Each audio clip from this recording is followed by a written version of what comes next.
बिस्मिल्लाहिर्रहमानिर्रहीम। अस्सलाम वालेकुम। हमेशा की तरह आज भी अबीरा फूड सीक्रेट्स में बहुत ही ज़बरदस्त सी मज़ेदार सी रेसिपी बन रही है और ये है जी मैंगो की रसमलाई। मैंगो रसमलाई बन रही है और बहुत ही ज़बरदस्त आसान तरीके से, बहुत ही लजीज, ठंडी चिल करके खाएं, ज़बरदस्त सी। चलें इसका मेथड देखते हैं कि क्या है।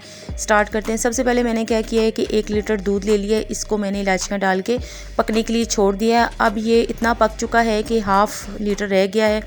इसके अंदर मैंने क्या किया है जी, 1 पैकेट जो है वो दूध का ऐड किया है, जो पाउडर मिल्क होता है। कोई भी किसी भी ब्रांड का आप पाउडर मिल्क इसमें ऐड कर सकते हैं। सिर्फ आप ज़हन में रखिएगा कि आपने एक ही पैकेट समझो 2 टेबलस्पून फुल भर के आपने इसके अंदर ऐड करने हैं और साथ ही आपने इसके अंदर चीनी भी ऐड कर देनी है। चीनी हस्बे ज़ायका आपने ऐड करनी है और जब ये पक जाएगा अच्छे तरीके से तो आपने इसको मैंगो का पल्प इसमें ऐड कर देना है। ये मीठे मैंगो थे, आप ज़हन में रखिएगा कि खट्टे मैंगो नहीं होने चाहिए, मीठे मैंगो होने चाहिए, तो वो आप डालेंगी। अब ये पक के इतना हो गया है कि ये बिल्कुल थिक सा हो, इसका जो बैटर है ना वो थिक हो गया है। ये पकने से थिक हुआ है। इसमें हमने कोई कॉर्नफ्लावर, कोई कस्टर्ड, कोई चीज़ इस तरह की नहीं डाली है। ये पक के इस तरह इसकी खोया टाइप की ये चीज़ बन गई है।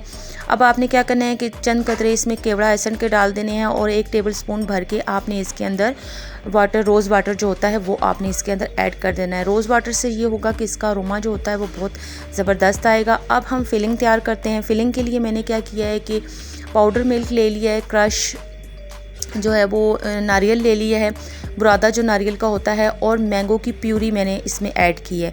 ये आपने बहुत अच्छे तरीके से इसमें डाल के और इसको मिक्स कर लेना है। एक इसका आपने स्मूथ सी डो सी बना लेनी है। आपने थोड़े से आपने इसमें पिस्ता और बादाम भी ऐड कर देने हैं। जितना आप डालेंगी उतना ही अच्छा बनेगा। डबरोटी का आपने क्या करना है, ब्रेड का आपने बिल्कुल ताज़ी ब्रेड लेनी है। बासी जो होती है ब्रेड वो आपने नहीं लेनी। इस तरह गोल पीसेस आप इसके काट के किसी भी मोल्ड से, किसी भी सांचे से, आप इसके ढक्कन से, किसी भी चीज़ से आप इसके गोल इस तरह के काट के और इसके अंदर आपने फिलिंग रखनी है और साइडें आपने इसकी बहुत अच्छी तरीके से दबा के और इसको आपने किसी भी ट्रे में इसको आपने भर के रख लेना है। और ये प्यूरी जो आपने बनाई थी, ये जो आपने बैटर बनाया था दूध का और आम का, ये आपने मिक्सचर यहाँ पे डाल देना है। थोड़ा सा कलर आपको यहाँ पे ठीक नहीं लग रहा होगा क्योंकि लाइट चली गई थी, लाइट की वजह से आपको कलर ऐसा लग रहा होगा, लेकिन ये बहुत ज़बरदस्त कलर था, येलो सा कलर था। और आपने क्या करना है कि इसको बहुत अच्छे तरीके से चिल करके, ठंडा करके मेहमानों को पेश करना है। और मुझे कमेंट्स करके ज़रूर बताइएगा कि आपको मेरी ये रेसिपी, क्विक रेसिपी है, ये कैसी लगी है आपको। ईद पे बनाएं, वैसे भी आप बना सकते हैं। आम दिनों में समर है, गर्मियां हैं, गर्मियों में ठंडी चीज़ें अच्छी लगती हैं। रसमलाई है बड़े ज़बरदस्त सी, बहुत यूनिक सी। कोई भी मेहमान आपके आएँ, आप उनको खिलाएं, आप कोई भी यकीन नहीं करेगा कि ये रसमलाई आपने किस तरीके से बनाई है। दुआ में मुझे याद रखिएगा और अगर मेरे चैनल पे आप न्यू हैं तो मेरे चैनल को सब्सक्राइब कर लें, बेल नोटिफिकेशन को ऑन कर लें ताकि मेरी हर आने वाली न्यू वीडियो आपको आसानी के साथ मिल जाया करे। ईद है, सबके साथ खुशियाँ बांटें, सबको खुशियाँ दें। और बकरा ईद है, अपने अजीज़ों को, अपने दोस्तों को, अपने पड़ोसियों को ज़रूर आप याद रखिएगा।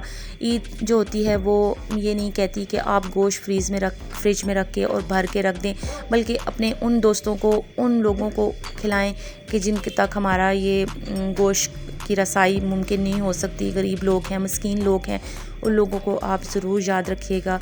अल्लाह हाफिज़। आप सबका बहुत बहुत शुक्रिया।